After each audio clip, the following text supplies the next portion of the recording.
Sesaat lagi, Anda akan menyaksikan Top Speed MotoGP dipersembahkan oleh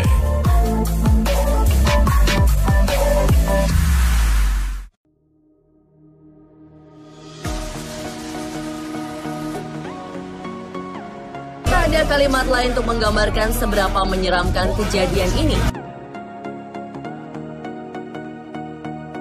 Agar MotoGP dan Rossi bahkan jadi trending topik Twitter setelah kecelakaan di ajang balapan pekan lalu.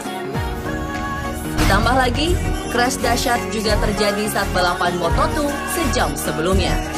Beruntungnya, semua yang terlibat tak mengalami cedera fatal.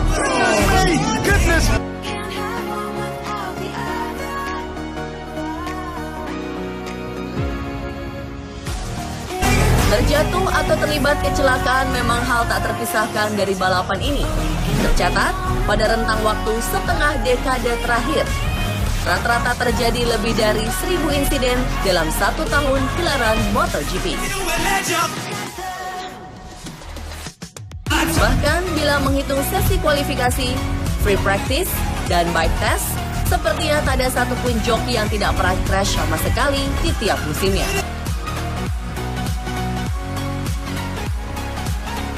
Lalu, modal apa sajakah yang dipakai oleh para rider saat memacu kuda besinya hingga 350 km per jam?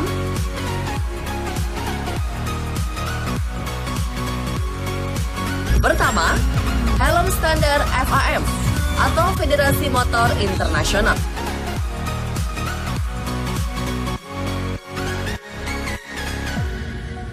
Sarung tangan berbahan Kevlar yang tak mudah sobek saat bergesekan dengan aspal, plus pelindung buku jari adalah hal wajib berikutnya.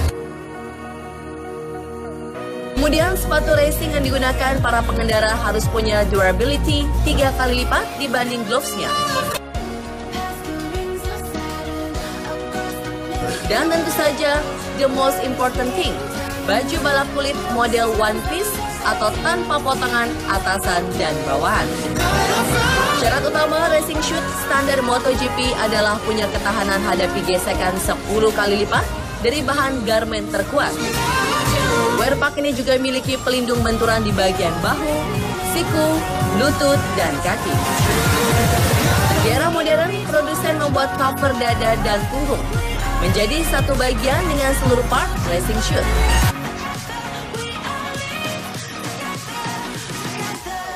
Tak cukup respek terbaru yang kuat, para pembalap semakin aman dengan teknologi airbag yang terpasang di badan, built-in dengan baju balapnya. Pelindung udara otomatis generasi terkini mengembang semakin cepat dari versi pertama, yang mulai diperkenalkan hampir 1,5 dekade lalu. Alat ini bekerja kurang dari 20 milisecond saat rider alami goncangan, atau lebih cepat 10 kali lipat dari refleks manusia normal. Gelembung udara di berbagai bagian tubuh inilah yang berulang kali terbukti melindungi para penunggang kuda besi dari cedera lebih serius saat alami kecelakaan hebat. Sistem airbag diatur oleh modul elektrik yang terletak di bagian punuk. Sensor giroskop atau orientasi sudut berpadu dengan pendeteksi kecepatan akan memutuskan kapan kantong udara ini harus mengembang. Bagian ini juga berfungsi sebagai tempat minum yang bisa menampung 300 ml air. Selain satu set race pack dari seri 1 ke seri lain, pembalap menambahkan pelindung siku dan lutut tambahan yang terbuat dari plastik khusus tahan gesekan.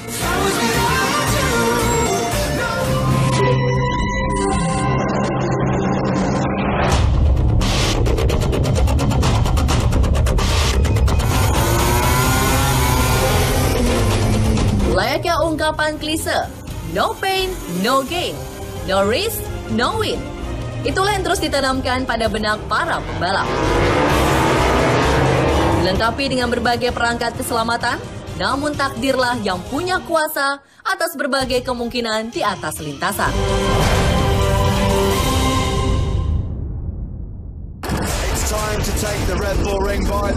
Cuaca cerah sebelum start tak bisa kurangi ketegangan. akibat red flag pada kecelakaan balap Moto2 yang melibatkan 4 rider. Namun kemenangan bersejarah pekan lalu jadi terasa awkward karena kurang dari 24 jam sebelumnya, rider asal Cesena ini baru saja mengumumkan perpisahannya dengan Ducati. Well, akankah ada rekor baru 6 ride win for Ducati Course sore ini? Satu yang pasti, hasil lomba kemarin tentu semakin kuatkan anggapan bahwa juara dunia tahun ini akan sulit diprediksi.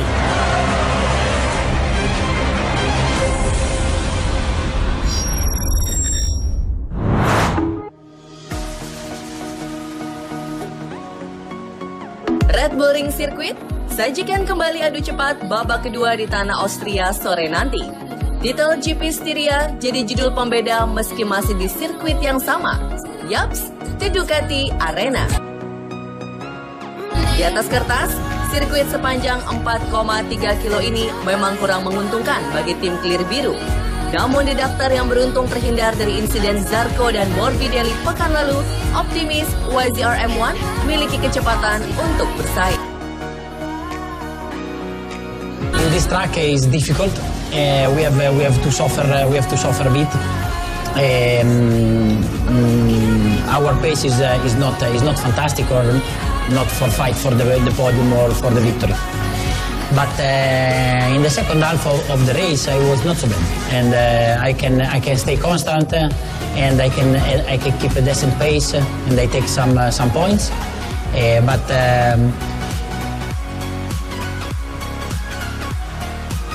Memimpin klasemen dengan 11 poin di atas AD04, El Diablo yang masih berhadapan dengan masalah rem depan, akui bahwa sang rider Italia akan sulit dikalahkan sore ini. All the next tracks, I think Andrea, of course, is one of the main contenders. But like you said, many manufacturers are there. Also, I think the top 5 was 4 manufacturers. So everybody is there, and I think is quite fun. So yeah, we will try to make our best this weekend. We had good pace last week, so we want to work to have even a little bit better to be fighting with the podium guys. Berbeda dengan rival seangkatan yang musim lalu, Red Bull Ring memang jadi trek favorit Johan Mir saat kiprahi kelas Moto3 di musim 2016 dan 2017. Rider 22 tahun ini tak sabar hadapi kembali sang raja Austria kelas utama. Finally, we get a good result after searching always a good result, but for some reasons we had bad luck. We couldn't get our result. Yes, we have a good base, a competitive bike. But we lost a little bit in sector 1 and sector 2, and then sector 3 and 4 we recovered a little bit of time. And I was behind the Ducatis a lot of laps. I was able to study a little bit our strong points, our weak points, and for sure there's good information for this race. Meski mampu kukuhkan gelar raja sirkuit Red Bull Rings, The Professor pantang berpuas diri. Desmo Sedici yang diuntungkan oleh karakter sirkuit dinilai masih memiliki titik lemah. I think we show a really good speed in the race, but still I don't feel that good, especially in the middle of the corner on exit, and we have to try to be better, especially because we can bring that for the next tracks. Babak kedua, tanah Austria siap suguhkan drama. Akankah sang raja kembali berdikdaya atau turun tahta? So let's see, GP Mania.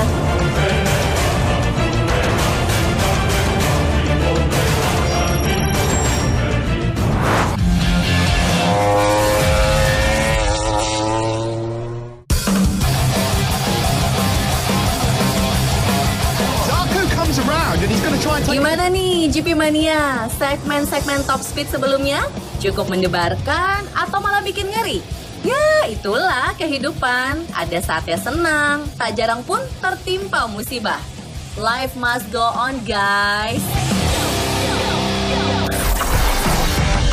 Di Biar nggak makin stres, sekarang kita ketawa-ketawa aja dulu yuk. Ngeliatin tingkah laku kocak-kocak orang di balik layar dalam Behind the Scene MotoGP.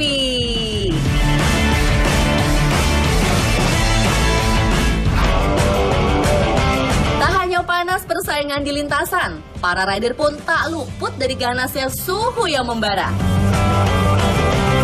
Ada yang mengibaskan tangan,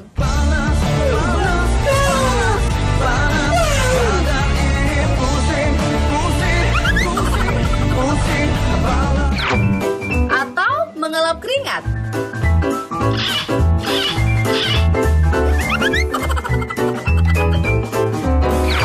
Haus bener kayaknya. Minum dulu deh biar seger.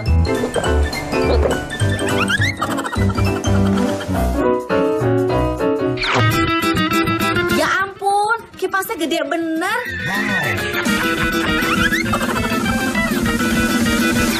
Nih, santuy dong kayak Petrucci.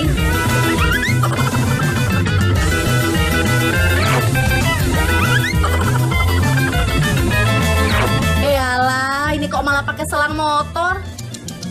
Ada-ada aja sih. Kalau Jack Miller sih nggak cukup kipasan doang, mandi aja deh sekalian. Mandi kembang tengah malam, jangan lakukan kalau mengharap. Si Luca Marini malah ikut-ikutan keramas deh tuh. Basah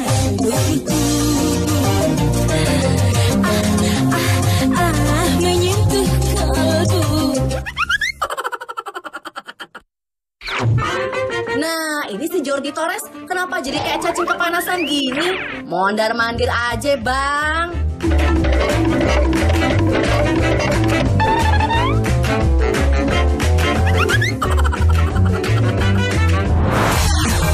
Biar nggak mati gaya, yuk sesi foto dulu. Bisa kali.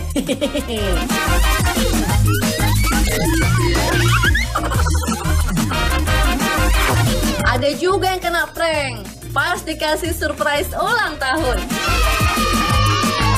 Ya amplop, itu lilin apa petasan sih?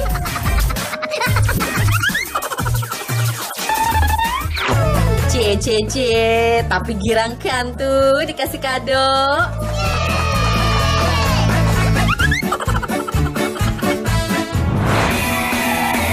Ini lomba balap motor apa lomba balap skuter sih?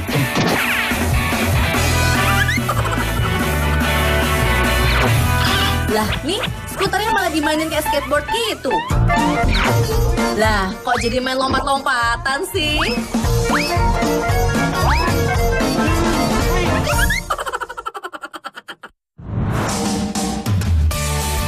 Sebagai penutup, ini dia bidadari-bidadari pemanis sirkuit buat GP Mania. Bye-bye!